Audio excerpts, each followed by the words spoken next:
नेहा ने थकी हुई सांस ली और ऑफिस का दरवाजा पीछे छोड़ते हुए बाहर कदम रखा। चारों ओर सन्नाटा फैला हुआ था। ठंडी हवा के झोंके और घने अंधेरे ने माहौल को रहस्यमय बना दिया था। उसने झिझकते हुए अपना फोन निकाला और टैक्सी बुक की। एक छोटे से शहर से आई यह लड़की बड़े शहर की भागदौड़ में खुद को ढालने की कोशिश कर रही थी। मल्टीनेशनल कंपनी में काम करते हुए उसे लगभग 1 साल हो चुका था। कुछ ही मिनटों में एक सफेद रंग की टैक्सी आकर उसके सामने रुकी। ड्राइवर ने शीशा नीचे किया और गंभीर आवाज में पूछा, नेहा जी? नेहा ने सर हिलाया। हाँ, मैं ही नेहा हूँ। गाड़ी में इत्र की हल्की खुशबू और एक अजीब सा सन्नाटा फैला हुआ था। जैसे ही टैक्सी चलने लगी, नेहा ने अपने दोस्त को मैसेज किया। रास्ते में घने अंधेरे और सुनसान सड़कों ने नेहा को थोड़ा असहज कर दिया। तभी ड्राइवर ने रियर व्यू मिरर से देखते हुए पूछा, मैडम कहाँ चलना है? शिव कॉलोनी, गली नंबर 5। जल्दी चलिए, पहले ही काफी देर हो चुकी है। मैडम रोज इतनी ही देर हो जाती है? नहीं, आज ही देर हो गई। वैसे कब से काम कर रही हैं आप यहाँ पर? पहले कभी आपको देखा नहीं। मतलब मैं अक्सर यहाँ से लोगों को पिकअप करता हूँ, इसलिए। क्या अभी अभी ज्वाइन किया है? नहीं, बस गाड़ी चलाने पर ध्यान दो। कुछ देर बाद ड्राइवर ने मिरर में उसकी ओर देखते हुए पूछा, वैसे पूछना तो नहीं चाहिए, क्या आप अकेली रहती हैं शहर में? नेहा ने घड़ी की तरफ देखते हुए कहा, देखो भैया, मुझे आज ऑफिस में बहुत काम था। पहले से ही मेरा सिर दर्द हो रहा है और ऊपर से आपके ऐसे सवाल मुझे और परेशान कर रहे हैं। क्या आप चुपचाप गाड़ी नहीं चला सकते? क्या मैडम, आप तो गुस्सा हो गई? मेरी तो आदत है बात करना, इससे जान पहचान बढ़ती है मैडम, ठीक है? ड्राइवर बिना कुछ कहे गाड़ी चलाने लगा। अचानक गाड़ी के अंदर एक गहरी चुप्पी फैल गई। नेहा ने खिड़की से बाहर देखा और पाया कि उसके और ड्राइवर के अलावा रास्ते पर और कोई भी नहीं था। उसकी छाती में घबराहट और डर की लहर दौड़ गई। वो समझ नहीं पा रही थी कि यह अजीब सा माहौल क्यों बन गया था। उसकी आंखें हर ओर सतर्कता से घूम रही थी, जैसे कुछ अनहोनी घटने वाली हो। इतनी शांति से तो इसकी बकवास ही अच्छी थी, नेहा ने खुद से कहा। उसकी आवाज में हल्की सी घबराहट छिपी थी। ड्राइवर ने अचानक मुस्कुराते हुए कहा, मैं भी तो आपसे यही कह रहा था। नेहा चौंक गई। क्या? क्या मतलब? इतनी शांति से तो मेरी बकवास ही अच्छी है ना? नेहा का चेहरा सफेद पड़ गया। लेकिन तुम मेरी बात कैसे? उसने चौंकते हुए कहा। उसकी आवाज कांप रही थी। मैं सबकी मन की बात सुन सकता हूँ, ड्राइवर ने कहा और जोर से हंसने लगा। नेहा का दिल एक पल के लिए जैसे रुक गया। उसने घबराते हुए कहा, क्या? ये क्या मजाक है? मैंने तो कुछ नहीं कहा। अरे मैडम जी, मैं तो बस मजाक कर रहा था। सफर बोरिंग ना हो इसलिए ऐसी बातें करता हूँ, ये तो मेरी आदत है। नेहा ने गहरी सांस ली, लेकिन उसकी घबराहट कम नहीं हुई। उसने सख्त लहजे में कहा, देखो, मुझे इस तरह के मजाक बिल्कुल पसंद नहीं। अब गाड़ी जल्दी चलाओ। ड्राइवर ने मुस्कुराते हुए सिर हिलाया, लेकिन उसकी मुस्कान में कुछ ऐसा था जो नेहा को अभी भी बेचैन कर रहा था। कुछ देर बाद अचानक नेहा को अजीब सी बेचैनी होने लगी। उसने ड्राइवर से कहा, भैया गाड़ी को थोड़ा साइड में रोको। ड्राइवर एकटक नजर से गाड़ी चला ही रहा था। शायद ड्राइवर ने उसकी बात नहीं सुनी। आपको सुनाई नहीं देता क्या? मैंने कहा गाड़ी साइड में लो। ड्राइवर ने गाड़ी को साइड में लेते हुए कहा, क्या हुआ मैडम? नेहा बिना कुछ कहे गाड़ी से उतर गई। उसकी सांसें तेज हो रही थी और दिल जैसे किसी अनजाने डर से कांप रहा था।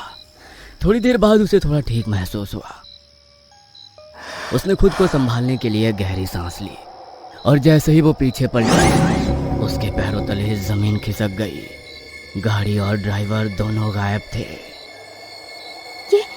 ये गाड़ी और वो ड्राइवर कहाँ गए? नेहा ने कांपती आवाज में कहा। उसका चेहरा सफेद पड़ गया था और दिमाग खाली सा लगने लगा। अब वो जहां थी वहां सिर्फ सन्नाटा था। चारों तरफ अंधेरा पसरा हुआ था, इतना गहरा कि कुछ भी साफ नजर नहीं आ रहा था। उसने अपने कानों पर जोर दिया, पर ना तो गाड़ी के जाने की आवाज आई थी और ना ही किसी और के होने का आभास। ये कैसे हो सकता है?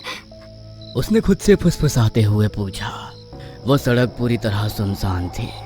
उसे महसूस हुआ कि वो इस अंधेरे में बिल्कुल अकेली है। नेहा बिना कुछ सोचे वहां से चलने लगी। ठंडी हवा उसे भीतर तक डरा रही थी। थोड़ी दूर जाते ही उसके कानों में एक ऑटो रिक्शा की आवाज पड़ी। उसने पीछे देखा, लेकिन उस रास्ते पर कुछ भी नजर नहीं आ रहा था। नेहा इधर उधर देखती रही और फिर से उस सुनसान रास्ते पर चलने लगी। अब तो उसे खुद के पैरों की आवाज भी डरावनी लगने लगी थी। कुछ देर चलने के बाद उसे फिर से ऑटो की आवाज सुनाई दी। उसे लगा कि शायद ये उसका भ्रम होगा। तभी अचानक एक ऑटो उसके पास आकर रुका। ऑटो ड्राइवर ने पूछा, मैडम इतनी रात को इस सुनसान रास्ते पर अकेली, कहाँ जाना है आपको? नेहा ने झिझकते हुए कहा, शिव कॉलोनी। क्या आप मुझे वहां तक छोड़ देंगे? ऑटो ड्राइवर ने बिना कुछ सोचे हाँ कह दिया। नेहा ऑटो में बैठ गई। ऑटो धीमी गति से सुनसान सड़क पर चलने लगा। नेहा ने अपनी घबराहट पर काबू पाने की कोशिश की, लेकिन वो अभी भी सोच रही थी कि आखिर वो ड्राइवर और गाड़ी अचानक कहाँ गायब हो गए थे। कहीं वे कोई भूत तो नहीं था। उसकी धड़कन तेज हो गई थी। ऑटो ड्राइवर एक अजीब सी चुप्पी साधे हुए था, जैसे वो किसी और ही दुनिया में खोया हो। नेहा को उसकी चुप्पी और अजीब रुख ने और भी परेशान कर दिया। क्या आप मुझे जानते हैं? नेहा ने डरते हुए पूछा, लेकिन ड्राइवर ने बिना कोई प्रतिक्रिया दिए रास्ते पर ध्यान दिया। ऑटो की आवाज भी कुछ अजीब थी, जैसे चक्के खींच कर रुकने की कोशिश कर रहे हो। रास्ता और भी सुनसान होता जा रहा था। नेहा ने महसूस किया कि वो एक अजीब जगह पर फंस चुकी है। उसकी घड़ी बार बार 10:45 पर अटक रही थी, जैसे समय ठहर गया हो। क्या ये सब एक संयोग था या फिर कोई और कारण? उसे अब रास्ता अजीब और बदला हुआ लगने लगा था। ये रास्ता सही नहीं लग रहा, नेहा ने कहा। ड्राइवर ने बिना उसकी तरफ देखे जवाब दिया, मैडम सही रास्ते पर है। अचानक रास्ते के बीचों बीच ऑटो की लाइट बंद हो गई। नेहा घबरा गई। ये क्या हुआ? ड्राइवर ने कहा, घबराने की कोई बात नहीं है मैडम, हेडलाइट में थोड़ी दिक्कत है, बीच में कभी कभी बंद हो जाती है, बस थोड़ी देर में अपने आप चालू हो जाएगी। नेहा बेचैनी से इधर उधर देखने लगी। तभी उसका ध्यान सामने गया। उसने देखा कि सामने से तेज रफ्तार से एक ट्रक उनकी तरफ आ रहा है, लेकिन ड्राइवर ने जैसे उसे देख के भी अनदेखा कर दिया। का महसूस हुआ। नेहा जोर से चीख पड़ी।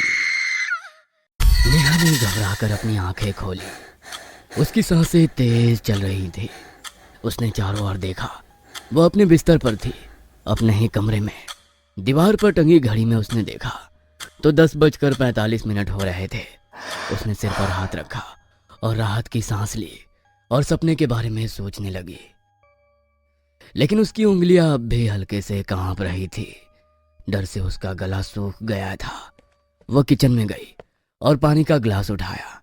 जैसे ही उसने नल चालू किया, उसमें से पानी की जगह लाल रंग का पदार्थ आने लगा। वह घबराकर तुरंत पीछे हट गई। उसने अपने सिर को दोनों हाथों से पकड़ लिया और जोर जोर से रोने लगी। हे भगवान, ये क्या हो रहा है मेरे साथ? पहले वो सपना और ये। खुद को संभालते हुए वो फ्रीज की तरफ मुड़ी। जैसे ही उसने फ्रीज का दरवाजा खोला, उसे जो दिखा उसने उसे एक झटका दिया। वो पीछे गिर गई। फ्रीज के अंदर उसी ऑटो ड्राइवर की लाश पड़ी थी, जिसे उसने सपने में देखा था। फ्रीज के अंदर से सड़े हुए मांस की बदबू पूरे घर में फैलने लगी। वह अभी भी उस लाश की तरफ ही देख रही थी। वो समझ नहीं पा रही थी कि उसके साथ ये क्या हो रहा है। उसने अपने मुंह पर हाथ रखा और फ्रीज का दरवाजा बंद करने लगी, लेकिन दरवाजा बंद नहीं हो रहा था। उसने 1-2 बार फिर से कोशिश की। फिर उसकी नजर उस लाश के हाथ पर पड़ी, जो फ्रीज के बाहर लटक रहा था। उसने जैसे ही उसके हाथ को उठाकर अंदर रखने की कोशिश की, तभी अचानक लाश की आंखें खुल गई और नेहा को घूरने लगी। डर के मारे वो वहां से भागी और बाहर सोफे पर बैठ गई। ये क्या हो रहा है? उसने खुद से फुसफुसाया। उसके हाथ कांप रहे थे और दिमाग में ढेर सारी उलझनें उभर रही थी। उसकी आंखें हर कोने को घूर रही थी। तभी अचानक टीवी चालू हो गया। टीवी स्क्रीन पर न्यूज चैनल चल रहा था। एंकर गंभीर स्वर में बोल रहा था, गुलमोहर हाईवे पर एक ऑटो रिक्शा का भीषण एक्सीडेंट, ड्राइवर और एक अज्ञात महिला यात्री की मौके पर मौत। नेहा का दिल जोर से धड़कने लगा। उसकी आंखें धीरे धीरे स्क्रीन की तरफ गई और जो उसने देखा वो उसकी सांसें रोकने के लिए काफी था। टीवी स्क्रीन पर हादसे का दृश्य दिख रहा था। वो ऑटो वही था जिसमें वो बैठी थी। न्यूज रिपोर्टर ने तस्वीरें दिखानी शुरू की और उसमें से एक तस्वीर नेहा की थी। नेहा के चेहरे का रंग उड़ गया। उसने फोन उठाया और कॉल करने लगी। तभी उसकी नजर सामने लगे आईने पर पड़ी। उसने देखा कि उसमें उसकी परछाई नहीं थी। नेहा की दिल की धड़कनें तेज हो गईं। उसे यकीन नहीं हो रहा था कि वो जो देख रही थी वो सच था या उसकी कल्पना। उसने धीरे से आईने के पास जाकर फिर से देखा। आईने में वही खालीपन था। ये कैसे हो सकता है? उसने खुद से कहा।